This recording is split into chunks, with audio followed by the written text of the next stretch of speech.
Comme m'accusait gentiment le sonneur à l'instant, je porte bien mon nom et mon maître seulement 73, donc je vais essayer de trouver un promontoire. Voilà. Ah bah oui, effectivement, moi-même je vous vois mieux. Je le promets. Bon, pour commencer, je voudrais quand même tout de suite remercier le Bon Conseil de nous accueillir, parce que sinon je risque de l'oublier. Donc je vous remercie vraiment.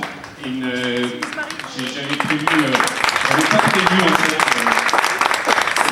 cette occasion, et donc ça s'est joué en 15 jours. Et en 15 jours, sans le Bon Conseil, ça aurait été compliqué. Donc merci vraiment. Je vous remercie évidemment tous d'être là, et c'est un plaisir, presque aussi un réconfort par moment, je vous dirais. Il y a 10 ans, j'étais à quelques dizaines de mètres d'ici, dans un restaurant japonais, avec 3 amis que déjà j'avais rencontrés sur le web, et je leur annonçais mon intention d'ouvrir un blog pour partager mes opinions. Je leur avais annoncé avec une certaine excitation et un peu d'appréhension, et à vrai dire, leur réaction n'a pas été à la hauteur de mon excitation, mais à la hauteur de mon appréhension, puisque, en fait, l'un d'eux, sous l'approbation silencieuse des 2 autres, m'a lâché, alors sans agressivité aucune, mais d'ailleurs c'était pire, parce que c'était avec la froideur du constat objectif, il a laissé tomber, mais qu'est-ce qu'on en a à foutre? Alors, d'un ami, on peut attendre le soutien ou la franchise. Là, j'avais eu la franchise. Depuis, j'ai acquis la prétention que vous connaissez. Comme le dit l'excellent parolier Alain Chamfort, c'est le temps qui court, qui nous rend sérieux. La vie nous a rendus plus orgueilleux. Et alors, orgueilleux comme je le suis, je n'ai malgré tout pas oublié cette première apostrophe de ce camarade. Et on n'en a rien à foutre, n'est pas pour rien dans le choix du nom de mon blog. Il est ici ce soir? Il n'est pas ici ce soir. On peut attendre de la constance aussi, le ami.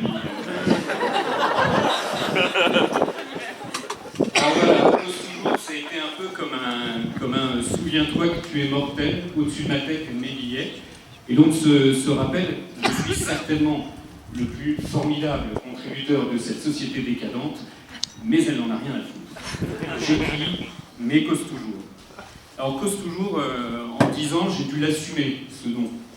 J'ai eu la joie, le plaisir, l'honneur de rencontrer un ancien Premier ministre, des ministres, un haut commissaire, comme on n'en fait plus. J'ai rencontré des évêques. J'ai appris à dire Monseigneur, ça je ne savais pas dire, j'ai même appris à dire Mes Seigneurs quand ils surgissent par paquet de siffles d'un ascenseur. Et puis j'ai toujours eu, j'ai même récemment rencontré un cardinal, et puis j'ai toujours eu ce moment difficile, ce nom. Alors déjà, j'ai ouvert un blog au moment des skyblogs, et j'avais toujours ce petit regard un peu ironique et cette incrédulité courtoise des gens auxquels je disais que je tenais un blog. Et puis il y avait toujours ce moment de présentation. Bonjour, je vous présente Monsieur le Ministre, Monseigneur, présente de cause toujours. Ça, c'est la honte récurrente qui vous apprend à rester à votre place. Ma chance, en fait, ça a été la mort des blogs, la mort officielle des blogs, depuis qu'ils sont morts pour la com, depuis qu'ils ont cessé d'être à la mode, en tout cas à celle des adolescents, depuis que les jeunes sont détruits. Je suis redevenu ringard, vintage, qui correspond plus d'ailleurs à mon état naturel, et ce qui me rapproche des vieux et de la crédibilité. En 10 ans, j'ai aussi noué de solides amitiés grâce au blog. Et nombre d'entre vous ce soir sont là pour en témoigner. Je les en remercie. S'il n'y avait pas aussi le pèlerinage des pères, je crois bien qu'en 10 ans, toutes les amitiés que j'ai nouées ont un lien direct avec le web. Alors oui, le web, le blog m'a apporté certaines satisfactions. La dernière n'était évidemment pas de m'être forgé moi-même. Écrire pendant 10 ans parmi ceux qui vous disent trop à droite, ou même à gauche, provocateur mais moutonnier, digne mais racialiste, néo-pétainiste et progressiste, et réactionnaire sépulcre blanchi, celui qui, chère cause, vous a connu plus inspiré, ça vous aide à relativiser les anathèmes et entre toutes ces bienveillantes attentes contraires, à trouver votre propre ligne. En toute immodestie, je peux dire que ces derniers jours, pour des raisons diverses, j'ai eu le plaisir de recevoir un certain nombre de mails qui me témoignaient de certains encouragements et de personnes qui me disaient que mes billets avaient pu les aider. Mais le premier que ces billets ont aidé, c'est bien moi qui étais conduit à me débarrasser de mes scories, de mes pelures, pour chercher le cœur. J'avais dit à certains qu'il ne fallait pas que je boive avant de parler. Si j'osais, je me référerais à ce que disait Benoît XVI au Bernardin quand il parlait des moines. Au-delà du provisoire, il cherchait le définitif. Sur le blog, qui est l'essentiel pour moi, je pense que j'ai progressivement été amené à délaisser le plus provisoire. Quant au définitif, je ne l'ai pas trouvé, je le cherche encore, mais je continuerai à le chercher, le chemin, dit-on, fait le pèlerin. Le blog m'a apporté donc des satisfactions, je lui ai donné des engagements, des prises de position, avec bien souvent le sentiment frustrant d'être dans le camp de ceux qui rappellent une dernière fois les valeurs qu'on abandonne. Ce décalage avec la société, en ce qui me concerne, je ne le prise pas. Je ne mesure pas la justesse de mes positions au rejet qu'elles suscitent. Ce décalage, il a culminé avec le débat sur le mariage pour tous. Je sais que beaucoup, même ici, ont connu mon blog au moment de ce débat et beaucoup me disent « un blog, il a bien marché pendant ces mois-là ». Pourtant, je vous le dis, j'ai détesté cette période. J'ai vraiment détesté cette période et j'ai eu le sentiment pendant tout ce temps-là d'aller à l'encontre de tout ce que j'avais voulu faire pour mon blog. Mais ce que j'ai écrit, je l'ai écrit sans plaisir, en départ de voix. Mais ça a été effectivement une période délicate. Aujourd'hui, au moins, je peux dire, je ne vais pas répéter l'exergue de mon blog, je crois que ça fait des dizaines de fois que je le répète, et comme vous me faites l'amitié d'être là, je crois que certains le connaissent déjà, mais je peux dire que j'ai été là, à ma manière, à ma mesure, à mon niveau, quand bien même la réussite n'aura pas toujours été, voire n'aura jamais été, au rendez-vous.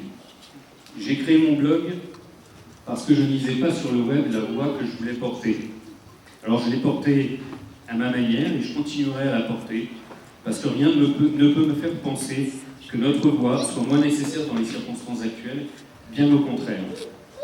Les temps sont favorables, ils sont au moins intéressants, et ce matin, rien que ce matin, je venais en écoutant une émission de Finkielkraut où ça fait bien, ça arrive à certains.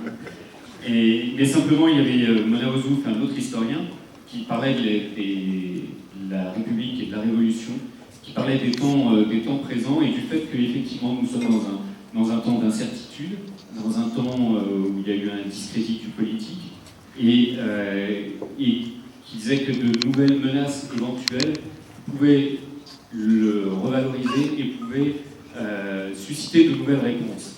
Alors les nouvelles menaces, je crois que c'est pas la peine que je m'étende là-dessus, surtout ce soir, ça va boucher l'atmosphère, enfin on les connaît tous. Mais si vous ajoutez à ça le fait que les dernières mobilisations et le sentiment d'urgence ont fait sauter les anciennes pudeurs, si vous ajoutez aussi à ça le fait que les chrétiens sont peut-être davantage en mesure ces derniers temps d'abandonner leur autocensure traditionnelle, s'ils savent prendre garde à leurs mauvais défenseurs, ils sont parmi les mieux placés pour apporter à ce monde un projet global de sauvegarde de notre humanité et de la dignité de la personne humaine. Pour moi, ce que j'ai essayé de faire, ce que j'ai envie de continuer à faire, j'aimerais être de ceux qui portent paisiblement et authentiquement ce que d'autres revendiquent hystériquement. Je veux être de ceux qui n'oublient pas ce qu'est la France, de ceux qui portent sa culture et son histoire en eux, ses côtes, ses vallées, ses pierres, ses églises, et jusqu'au petit oratoire de Saint-Martin, dans l'abbaye de Ligugé, dans le sous-sol de l'église paroissiale où il m'a été donné de prier. Je veux être de ceux qui portent ce christianisme sans lequel la France ne serait pas la France, mais un christianisme vivant, vaillant, ouvert, en marche, Pas une chrétienté fossilisée, une chrétienté trophée, une chrétienté cassoulet et gage d'identité. Parce que celle-là n'apportera rien, ne créera rien, elle se regardera mourir. Quant à moi, je le répète, si Dieu me prête vie, vous m'avez sur les bras pour un certain temps encore, sous une forme ou sous une autre, sous une forme et sous une autre, d'ici quelques semaines. Épiphanie! Je vous remercie encore de votre présence. Sur The Voice. Et nous après la religieuse, après le prêtre, le blogueur chantant. Je remercie de votre présence et puis je remercie aussi, c'est le moment de le dire, sinon l'assemblée que vous êtes ne manquera pas de me le rappeler. Je remercie mon épouse, mon équilibre, celle que vous plaignez si souvent, celle qui encaisse encore plus que moi l'agressivité du web, celle qui endure mes heures préoccupées et qui supporte mes conversations silencieuses. Avec elle, c'est chaque minute. Avec vous, je vous dis à demain et pour les 10 prochaines années.